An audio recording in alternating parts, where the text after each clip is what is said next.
only the judiciary is functioning after 5th of August.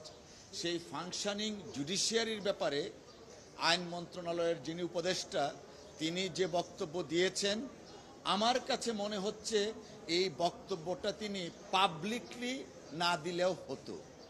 কারণ কিছু কিছু বিষয় থাকে যেগুলা privilege communication, being legal adviser of law ministry,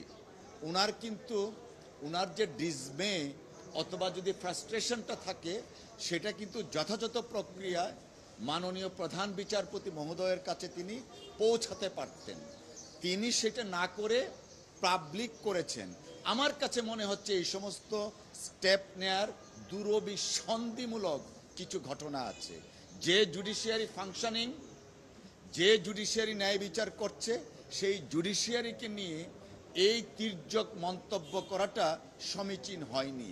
এবং আমরা আইনজীবী হিসাবে মনে করি পরবর্তীতে জনাব আসিফ নজরুল সাহেব বা অন্য কোনো উপদেষ্টা জুডিশিয়ারি নিয়ে পাবলিকলি কথা বলার আগে প্রিভিলেজ কমিউনিকেশন হিসাবে মাননীয় প্রধান বিচারপতি মহোদয়ের সাথে কথা বলে তারপরে যদি প্রয়োজন পড়ে পাবলিকলি সেটা করতে পারেন। দেখুন, আমাদের এই জুডিশিয়ারি মাননীয় প্রধান বিচারপতির নেতৃত্বে গত 15 বছর একটা ইন্ডিপেন্ডেন্ট সচিবালয় করার জন্য চেষ্টা চালাচ্ছেন। আমরা আইনজীবী সমাজ, ইভেন আমাদের পার্টির পক্ষ থেকেও আমরা বলেছিলাম 31 দফা রাষ্ট্র মেরামতের একটা দফা ছিল মাজদার হোসেন মামলার আলোকে জুডিশিয়ারি ইন্ডিপেন্ডেন্ট হবে। তো আসিফ নজরুল সাহেবের এই কথা আমরা কেন জানি শঙ্কিত, আসলে এক্সিকিউটিভ জুডিশিয়ারিটাকে ইন্ডিপেন্ডেন্ট করতে চায় কিনা। জনাব আসিফ নজরুল সাহেবের বক্তব্য প্রতিধ্বনিত হচ্ছে ফেসিস্ট রেজিম ইতিপূর্বে এই ধরনের বক্তব্য মহামান্য হাইকোর্ট সম্পর্কে বলেছিলেন, যা অত্যন্ত দুঃখজনক। তিনি আইন উপদেষ্টা হিসাবে ওনার খুবই চমৎকার একটা প্রিভিলেজ পজিশন, এই প্রিভিলেজ পজিশন থেকে পাবলিকলি বিচার বিভাগ নিয়ে এই ধরনের মন্তব্য অগ্রহণযোগ্য, অনভিপ্রেত। এবং তিনি ভবিষ্যতে আরেকটু সতর্ক হয়ে কথা বলবেন, আইনজীবীরা সেটা অনুরোধ করছে এবং বিশ্বাস করছে।